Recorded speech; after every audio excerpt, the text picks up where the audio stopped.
Welcome to Voice Tech Innovation Week. My name is Bradley Metrock. I'm CEO of a company called Project Voice. Going to give people a minute to come on in. We got pretty heavy registration for this, so we'll give people a chance to come on in. This will also give me a chance to open up my PowerPoint, which I should have done earlier. All right, so I'm going to open that. So before we get going, as I'll joke, nobody's jumping up and down for another virtual event. We've all been through a lot of these. Our aim with this today and throughout the week is to simply arm you with the information that you need to take back to your organization or to make for yourself the decision on whether to invest into voice technology and conversational AI, or in many cases, whether to invest further.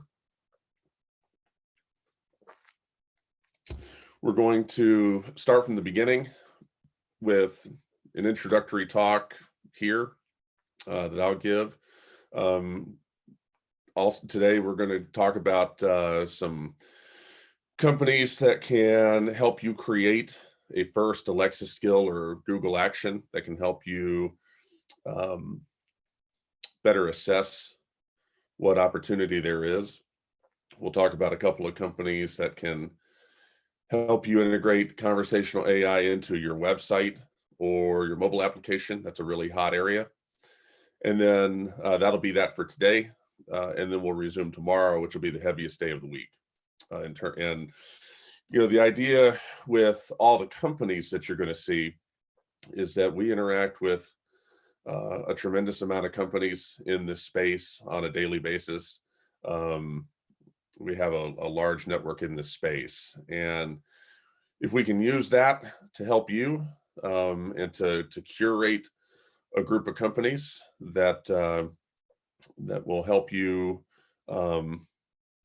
understand who some good partners might be, depending on what it is you and your company, your organization want to do, then hey, that's what we're here for. So the format for all of this is I'm going to moderate the whole thing. So I'm gonna sit in this chair. Hopefully tomorrow I'll be wearing something different. I guess we'll find out together. And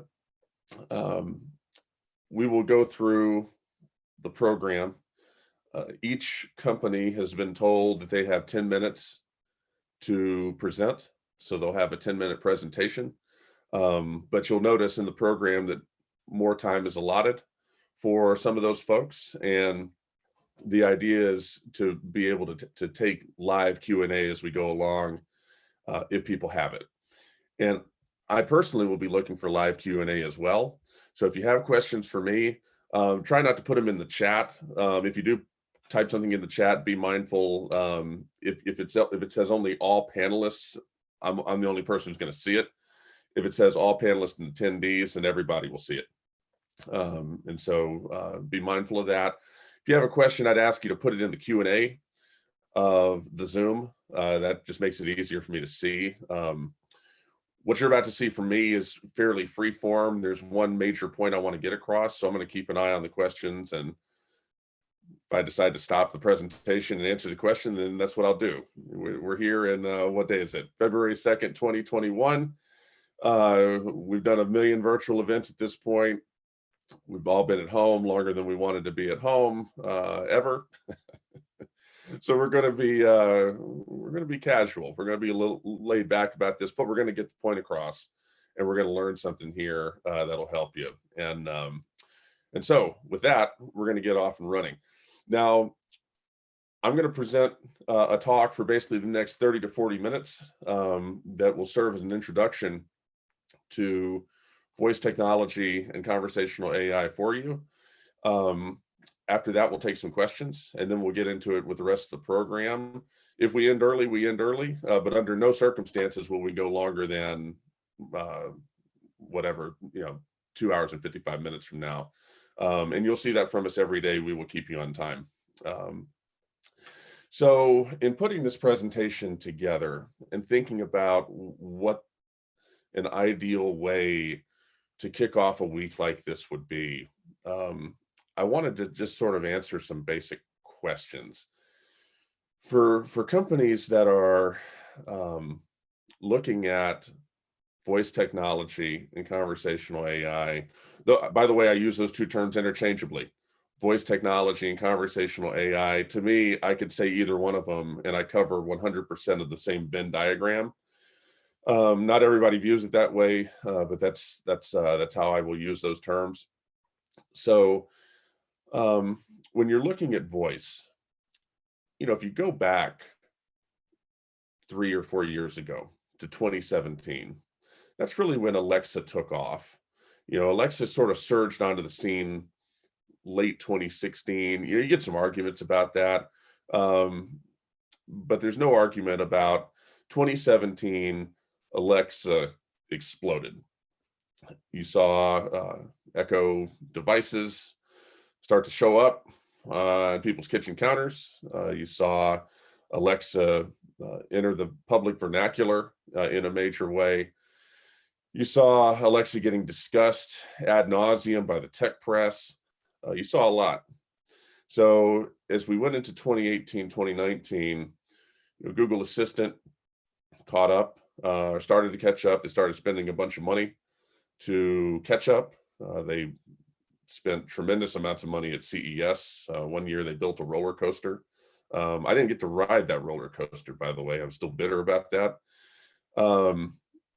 And so you saw this recognition in the marketplace from the other major tech companies that Alexa's in front, we're behind, we got to catch up. And you saw it in some smaller ways with Microsoft. You even saw it in a way or two with Apple, time to time with Siri.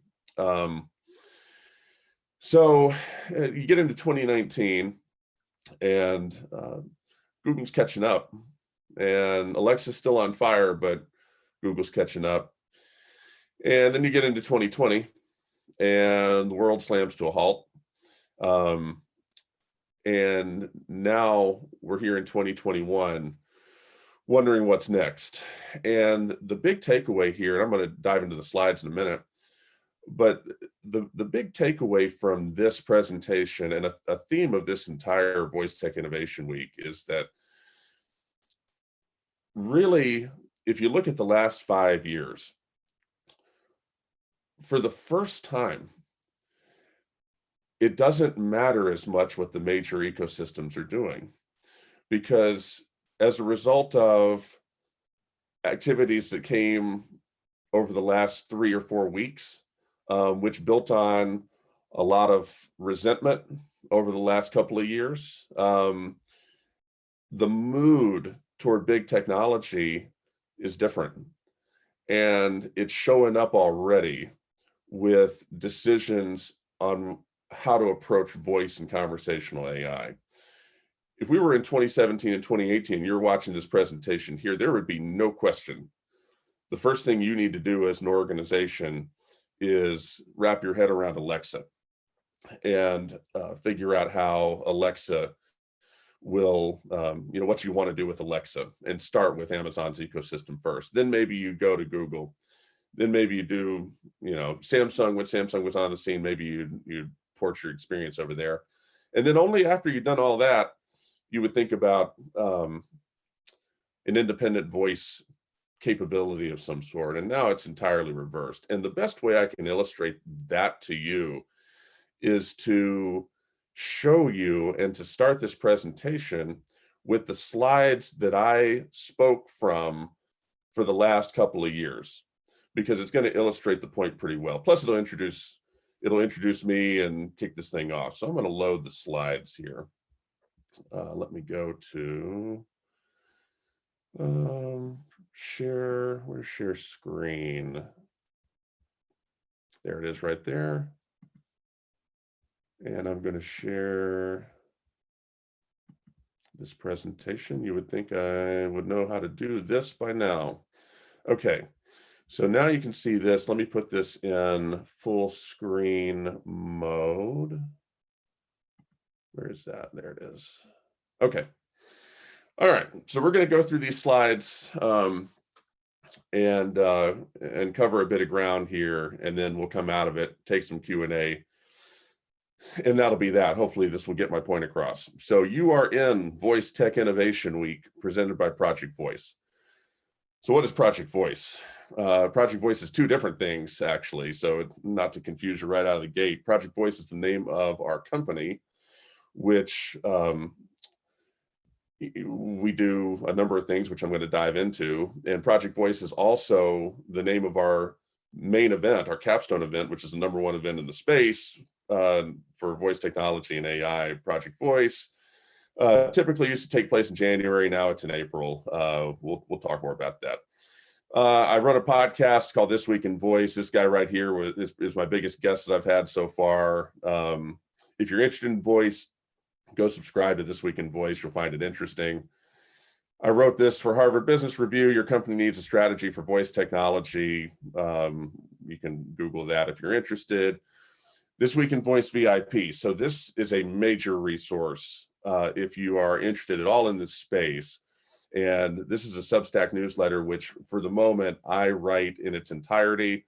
That's likely to change over time. And really takes advantage of Substack, which is a great new service for newsletters. You should be aware of this.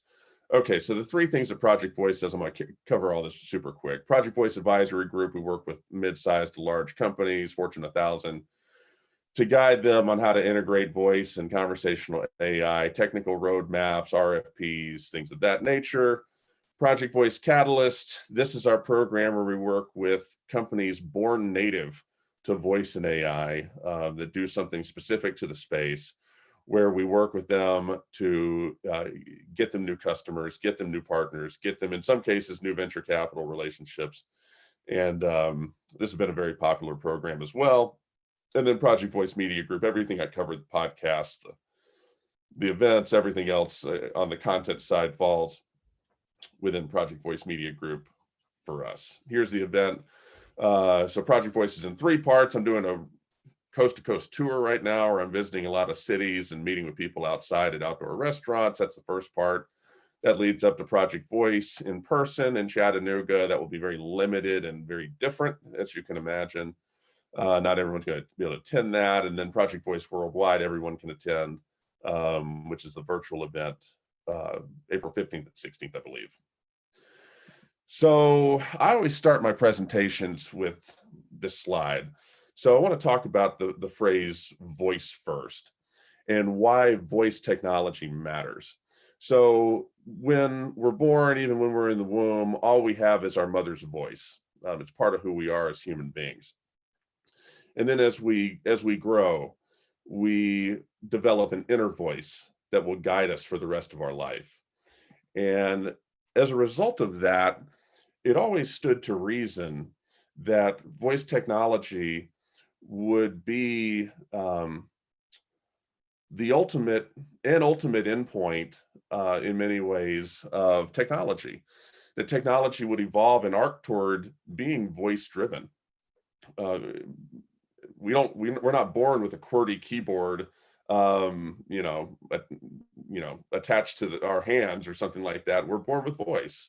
And so when we look at technology and in your role, if you're involved with voice, if you're not, if you're in an innovation role, which we know a lot of you are, and you're thinking about, is this a fad? Is this a gimmick? Is this something that's going to be ephemeral, here today, gone tomorrow?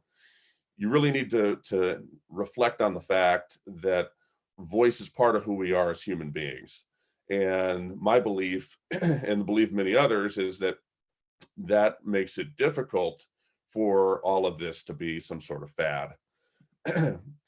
So this here is a slide, and what you're going to see over the next few slides are slides that I have presented over the past 18 to 24 months. And first of all, I include this graph, which is from VoiceBot, well-known website, voicebot.ai. If you're interested in news for any of this stuff, you should bookmark that. So right off the bat, I include this graph, which by its definition, uh, really only contemplates major brands. So already you can see the mindset that we were in prior to this year. So what this bar chart tells you is, if you look at the bottom one first, you see that Amazon 61%, Google 24% market share for smart speakers. And then 2020, Amazon at 53, Google at 31. So basically Amazon decreased 8, Google increased 7. So what you're seeing there, that's almost the same, right? It's very close to a zero sum trade-off between Amazon and Google. And the takeaway here is that this is a telltale sign of a duopoly. The market share that one major player loses almost in its entirety goes to the other major player. That is the textbook. You look up at it, pull out your econ textbook, and there's your duopoly. So prior to the pandemic, we were really seeing Amazon and Google squaring up to face off in a way where they were essentially, by 2020, they were competing as equals with one another. Yes, there's a market share difference. Obviously, Amazon's still in the lead. However, what's not displayed on this chart is that almost every study you see, if you're in 2019 into 2020, is that Google Assistant is superior to Alexa in a number of important ways. It's better at handling basic queries. It's better at providing rich information. It's better in a number of ways. And study after study showed that. So yes, Amazon had the smart speaker share still. These numbers are not equal, but Google had a number of other things going for it, which could lead someone to say that they were on relatively equal footing. So I'm going to show a few things here, and I'm going to load this entire thing. So these are examples that I would give for illustrating to audiences that I spoke to over the last 18 to 24 months on successes of voice. And I'm going to go through them here because they're interesting. And if you're new to the space, you need to know what all these things are. But at a macro level, just take a look at this. So the first 5 of these, from Novel Effect down to Google Recorder, are all Alexa and Google Assistant centric. And then Project Understood, the 7th bullet point down there, is Google. And then the 6th one, smart speakers and college freshmen and senior citizens, I'm going to talk about that. That really comes from research done around Alexa devices. So you look at this, 7 out of these 8 bullet points that I would go around giving talks on, and I did my share of them, were Amazon and Google ecosystem specific. And Canary Speech, Carnegie Mellon is the only one that really isn't. And, just looking back and preparing for this presentation, I was sort of taken aback by that because now to go in and give a talk where, 7 of the 8 things you want to talk about and hold up as exemplars, being things originating out of big tech, that's not going to work. That's just not very aware of the environment that we're in, and the attitude that's shifting on big tech. So anyway, I think that's an interesting thing to note here. I'm going to roll through these and explain what they are, so you know. And if you want this list or want my slides after this is over, of course, happy to send them to you. My email address will be at the end. So don't worry if I go too quickly through this. Novel Effect. So that is one of the first companies, if not the very first, that Amazon funded through its Alexa incubator program called Alexa Accelerator, powered by Techstars. And what they do is their technology detects if you are reading a book to another human being. And if I'm reading Green Eggs and Ham to our 9-year-old son, it's a little old for that, but let's just say that was going on. it would detect that I was reading that book, like Shazam, if you're familiar with that app that detects what song you're listening to without being told. This detects what book you're listening to without being told.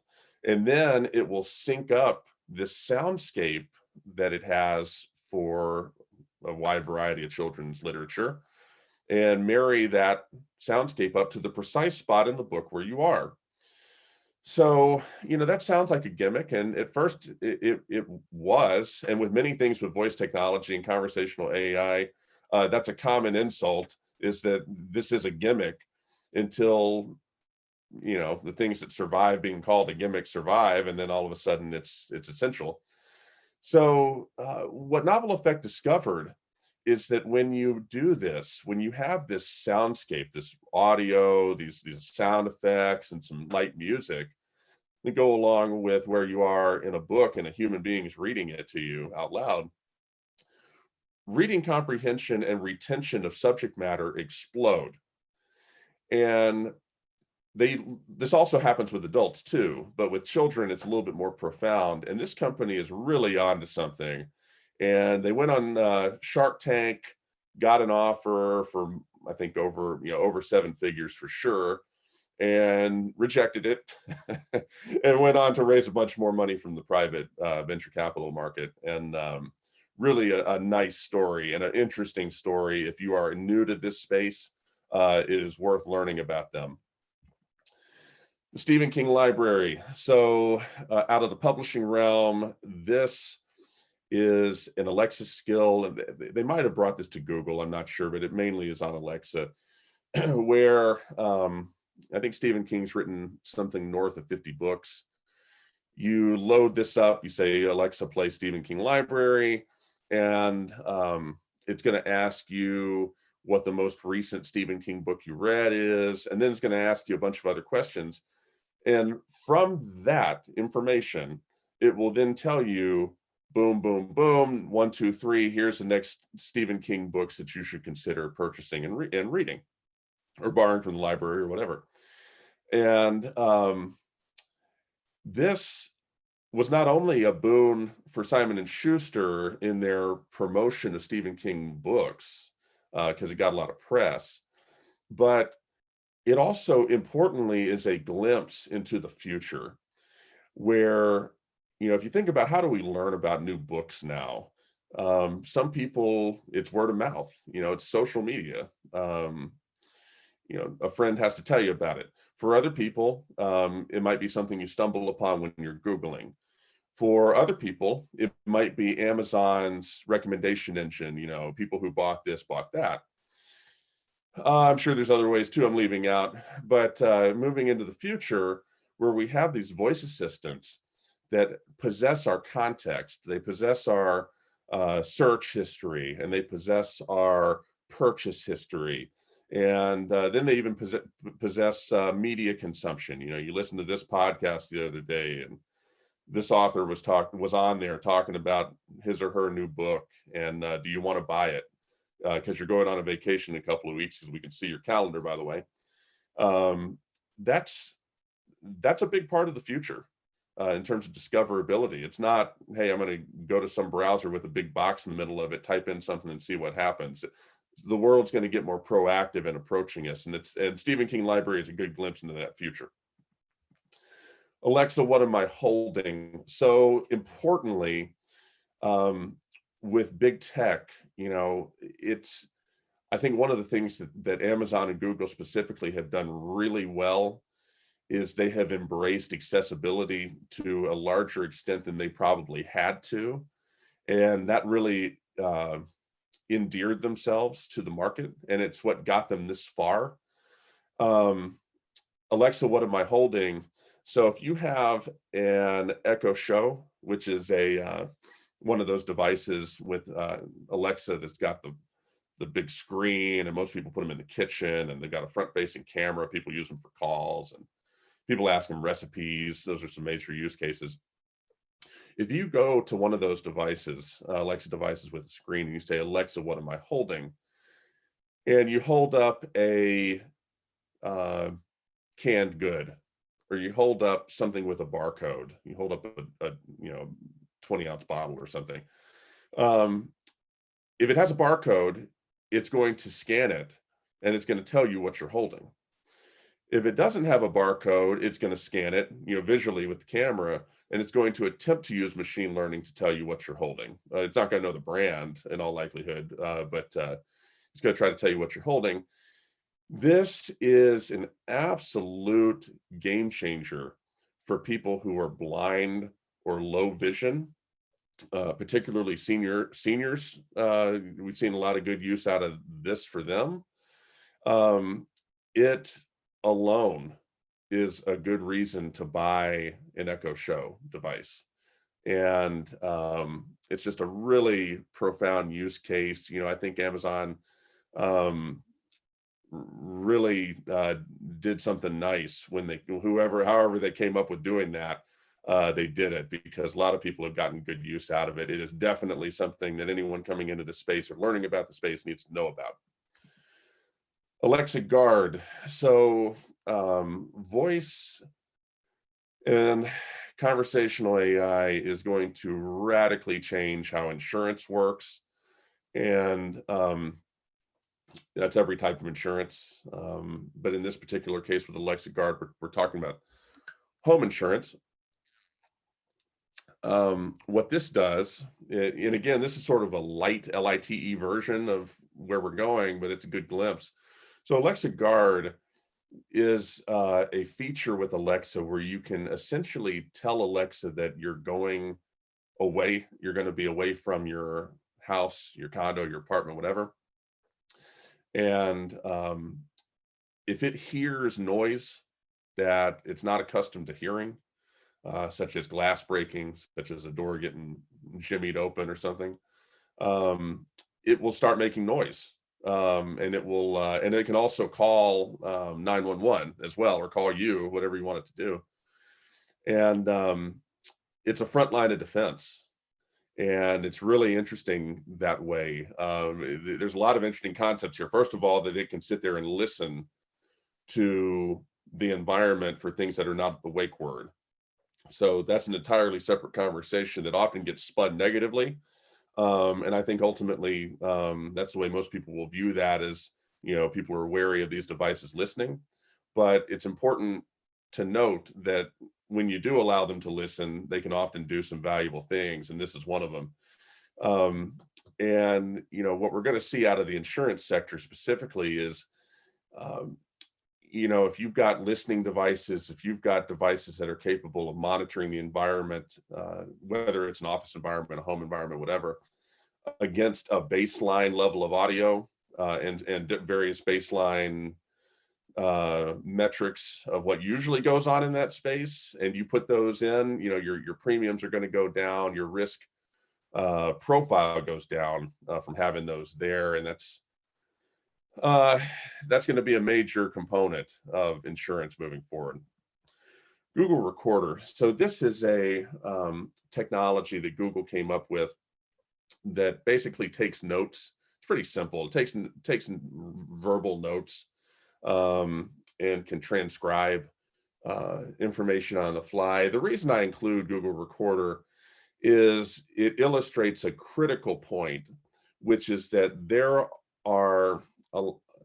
there's a very healthy market for voice and AI capabilities and functionality that doesn't involve the cloud.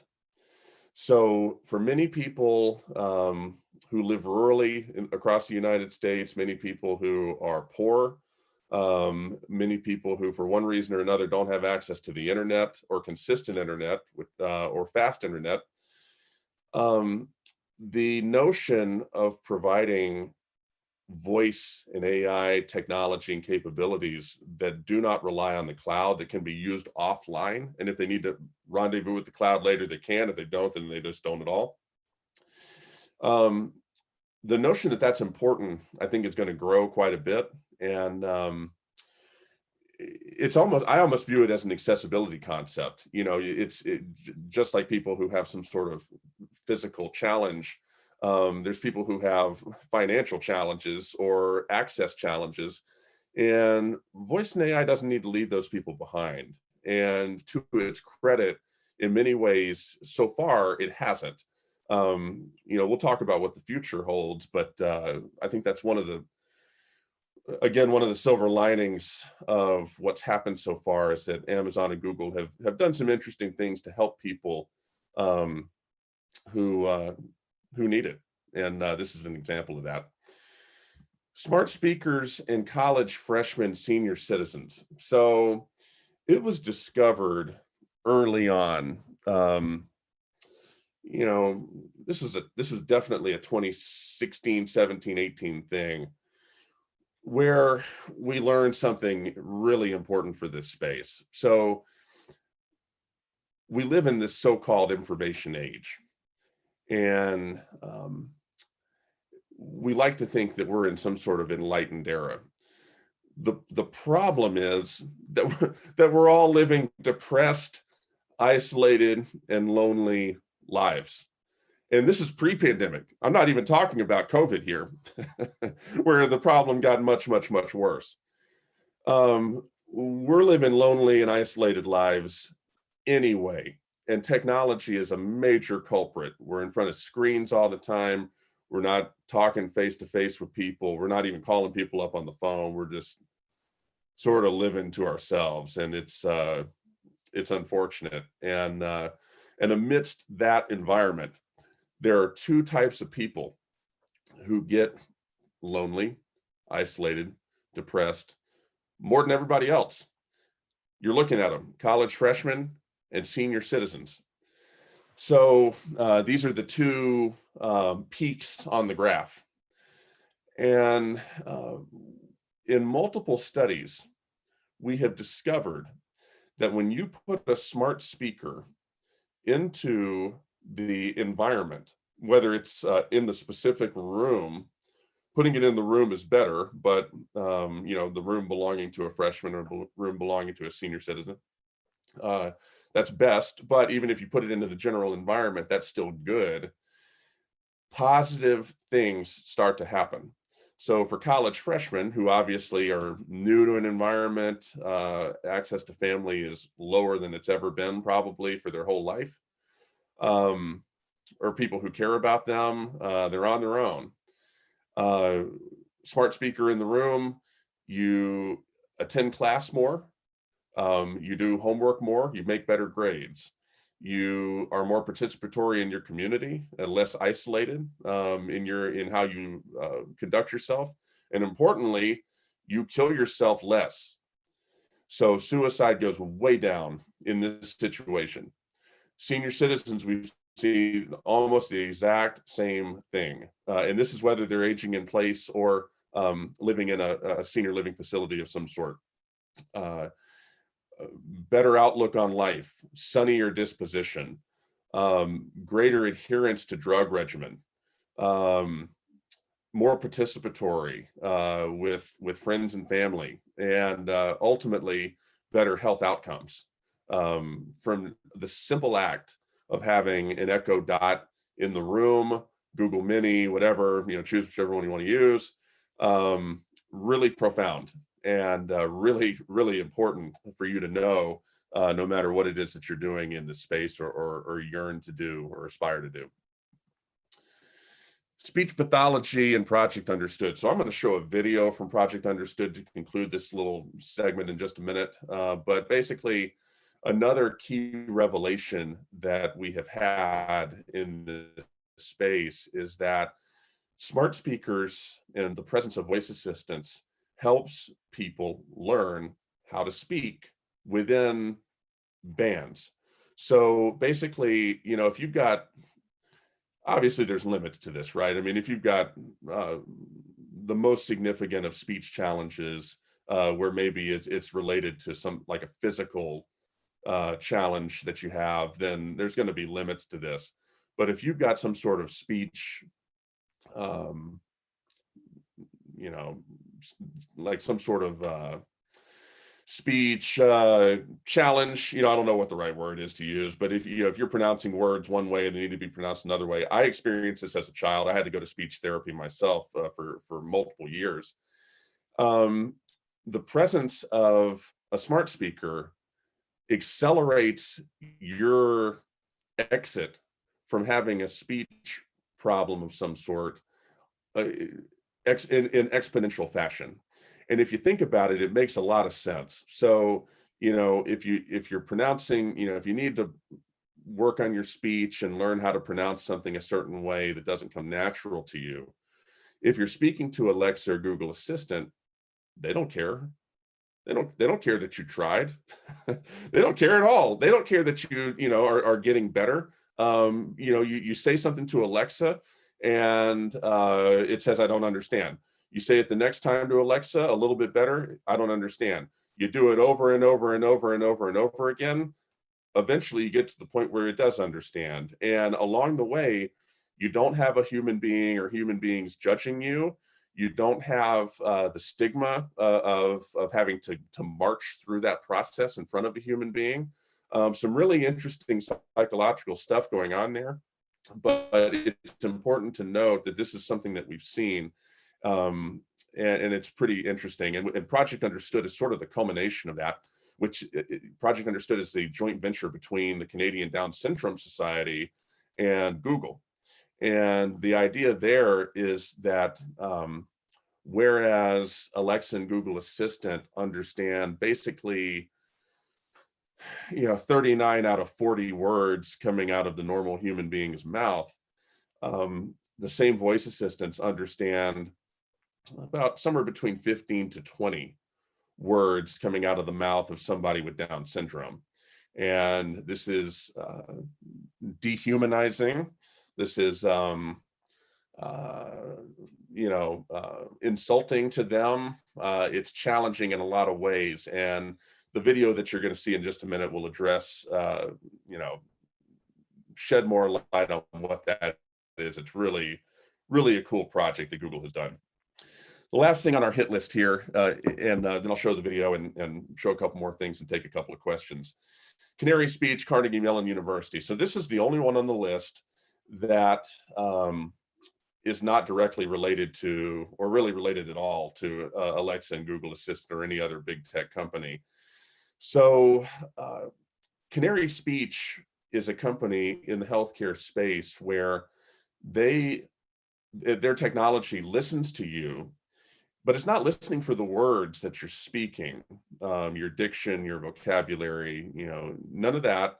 Instead, it's listening to it's listening for the characteristics of your vocal output itself. And they have created technology that basically enables you to, the technology to predict if you have or are going to get a number of different type of diseases, all based on your vocal output. It's really interesting. It's fascinating, just the overall concept that the body communicates a lot of information that we just pay no attention to. There's data everywhere. As far as our body's concerned, we measure very little of it. And Canary Speech is on the forefront of this as it relates to changing that for voice. Carnegie Mellon University made news middle last year for a voice experience that would listen to you speak and use machine learning, which had this large database of people who had or have COVID, and judging from how you speak, again, the qualities and attributes of your vocal cords can determine if you have COVID or not within a shocking confidence interval. It wasn't enough to get FDA approved, but still it was a very useful tool for a lot of people and still is. So interesting to note. And the final point here is just the concept of voice technology and conversational AI will impact us far beyond verbal commands.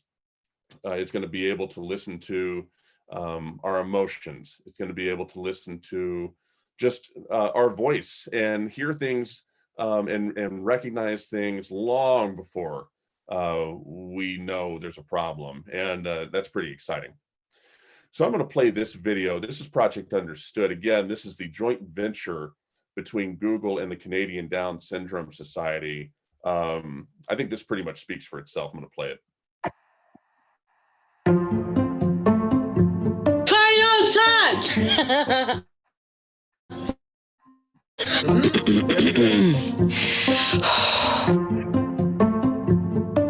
I can use my voice for all kinds of things. Like nailing a job interview. Meeting a cute person at a bar. Impressing you with my karaoke skills. But I can't use it. To ask about the weather. Hey, Google, what's the forecast today? Sorry, I don't understand. Or call my mom when I need help. Hey Google. Because right now, Voice technology doesn't always understand people with Down syndrome. which sucks. Nobody likes to be misunderstood. Or left behind. I may sound different, but I still have a lot to say. So we're partnering with Google. So we can solve it together using our own voice. The more voices we have, The better the technology will get. So we can create a future. where every person with Down syndrome is understood. We got this. I'm teaching Google. I am teaching Google. I'm teaching Google. Donate your voice. At projectunderstood.ca. Hey Google, thank you. You're welcome. All right, let me get out of that. So yeah, you can tell that's a powerful video, and that it shows, like I was saying, the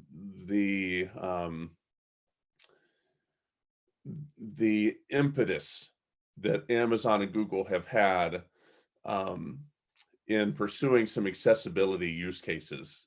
And I think that's that, as well as many other things, the urgency that the companies have acted with. I think there's many things that you can look at those companies and say, you did that right. And thank you for doing that.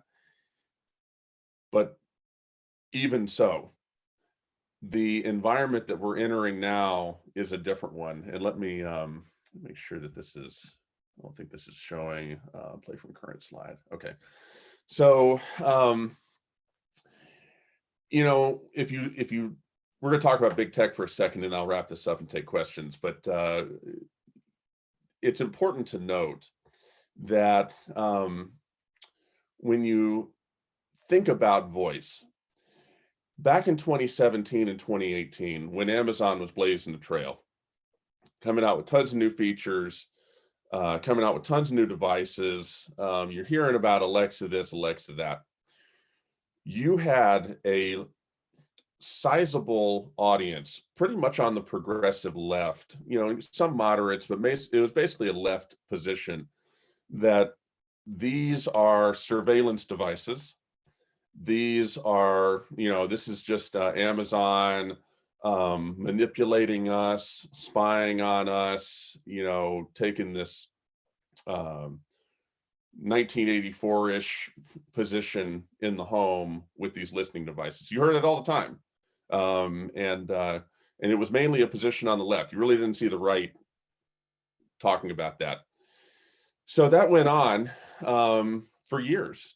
And now, you know, with what I've seen coming out of the US election over the last 3 or 4 weeks, now you have conservatives talking about big tech in a way that you haven't heard them talk about big tech in a long time. So it's my estimation that we're about to see big tech really targeted and you know, villainized, demonized, whatever word you want to use. They're about to become enemy number one. You know, right now we're sort of still in transition between the last president and the current one.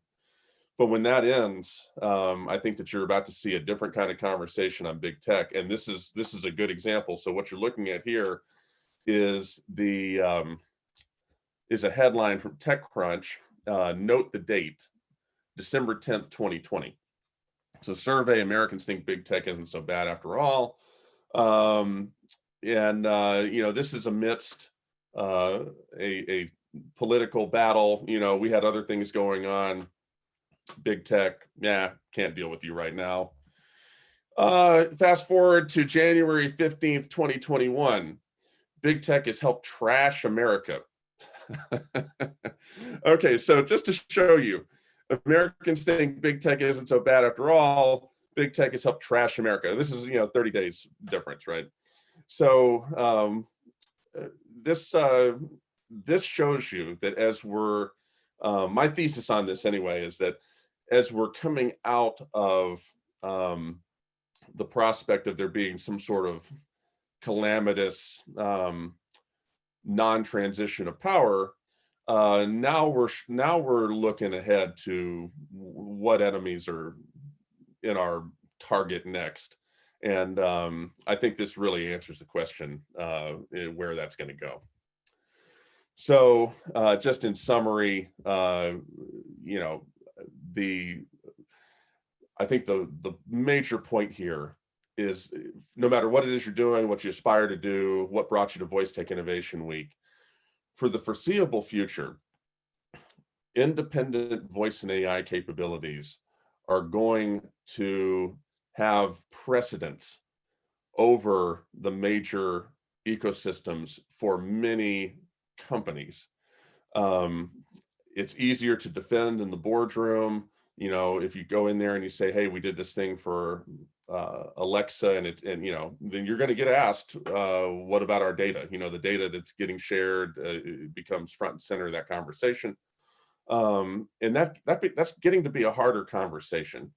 In addition, as you're going to learn throughout this week, the tools associated with independent voice and AI have really come a long way to where the drop-off, if there is a drop-off, is minimal.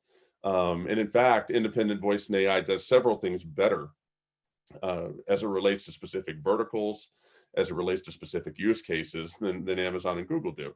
So that's not to say that Amazon and Google don't have a role to play. That's false. It's just to say this is the shifting landscape coming out of COVID. Whatever that means to you, it doesn't, it's not meant to be a political statement. Just as we get back to doing whatever it is we're going to be doing, it's important to note that there's been a paradigm shift. And all right, so I'll cover this real quick. So 4 big baskets of voice and AI use.